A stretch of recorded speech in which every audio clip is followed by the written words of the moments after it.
Alors nous voici revenus sur une vidéo permettant de présenter la manière dont nous allons pouvoir personnaliser le graphique.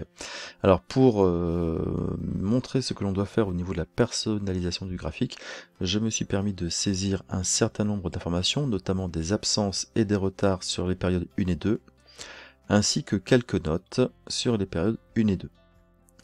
Alors dans notre cas ici, nous allons prendre par exemple le cas de l'exemple de Johan, qui apparaît ici. Voilà, on voit qu'il a eu un retard en première période et rien par la suite, mais sa moyenne diminue puisqu'elle passe de 12,67 à 11,43.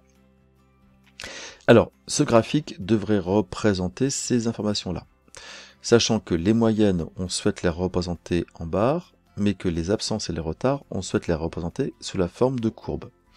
À savoir ici, en tout cas de droite, c'est ce que l'on va avoir et ce qu'on va utiliser. Alors, il est possible que ce graphique qui avait été créé ne soit pas adapté. On va donc le personnaliser. Pour cela, on va donc faire un clic droit sur le graphique,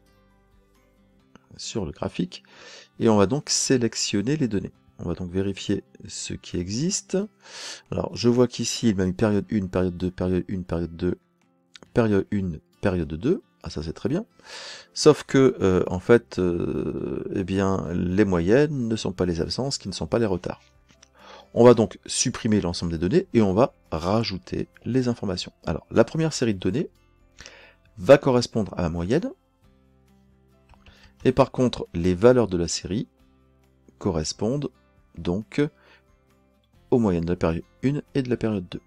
Je clique sur OK, et je vais pouvoir ajouter une deuxième série de données qui, elle, va concerner les absences, et les valeurs de la série vont correspondre aux données qui sont présentes ici, donc sur la ligne P, enfin en tout cas les colonnes P et Q. Je valide, et donc je me retrouve donc avec une deuxième série, et à nouveau avec deux étiquettes, et je vais donc pouvoir ajouter une troisième série de données, pour lesquelles les valeurs se retrouvent ici. Donc, si je remarque bien, j'ai trois séries de données, avec à chaque fois deux valeurs à l'intérieur. Alors, je vois que mon graphique a quelque peu changé. Je vais donc pouvoir valider. Et maintenant, eh bien, il va être nécessaire de mettre en forme les séries de données.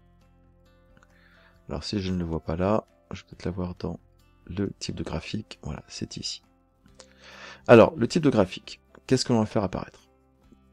Eh bien, j'avais bien dit que mes moyennes doivent apparaître sous la forme de barre, un histogramme, mais par contre, les absences et les retards, je veux les faire apparaître sous la forme de courbe, avec des pointeurs, en tout cas ici des éléments qui me permettront de donner les valeurs.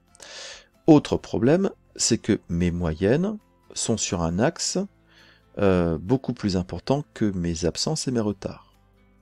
Ça veut dire que si j'ai une absence de 1, forcément comparé avec une moyenne de 14, forcément que j'ai un différentiel qui n'aura pas beaucoup de valeur.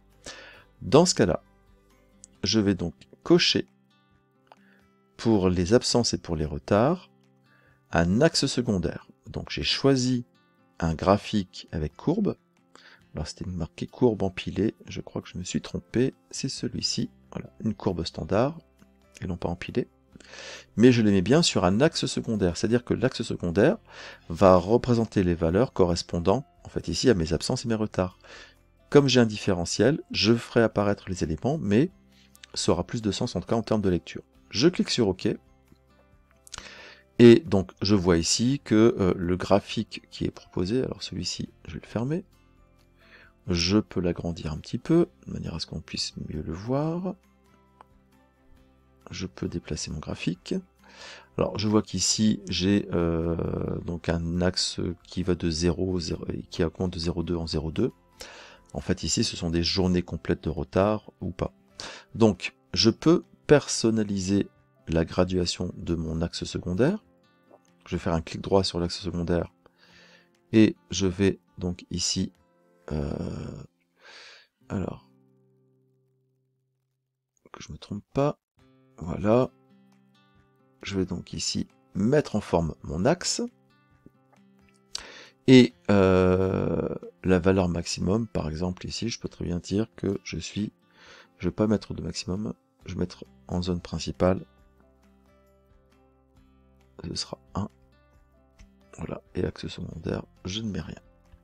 Voilà. Donc c'est-à-dire qu'ici, on va forcément arriver 0, 2 et ainsi de suite. Voilà. Donc je ferme. Vous voyez qu'ici, du coup, mon graphique, il a quelque peu changé. De ce côté-ci, quel sera le maximum de ma graduation? Normalement, c'est 20. Je peux donc cliquer sur l'axe de gauche, l'axe principal, mettre en forme l'axe. Le maximum, je vais le positionner à 20. Et le minimum, je vais le positionner à 0. Les unités principales, je peux les mettre de 2 en 2. Et le secondaire, de 0,5 en 0,5. Je valide. Je ferme. Et donc là, ça me permet de voir et donc de faire apparaître ici, vous voyez, donc l'axe complet des notes de 0 à 20. Et ici, donc la graduation qui me permettra de jour entier en jour entier. La dernière chose qui me reste à faire, c'est de faire apparaître à la place du 1 et du 2 la notion de la période 1 et de la période 2. Alors pour cela, je vais donc aller sélectionner mes données. Et je vois que ici, 1 et 2 ne correspondent pas, en fait, voilà, ça ne correspond pas. Donc je peux modifier, et mon étiquette de données, comme je suis à chaque fois sur période 1, période 2, je peux sélectionner les étiquettes qui sont ici. Je clique sur OK, et j'ai bien le rapport période 1 et période 2. Je valide sur OK, et maintenant je peux tester, donc si je suis avec Titouan par exemple, donc je vais sélectionner mon étudiant Titouan, eh bien mon graphique va être modifié.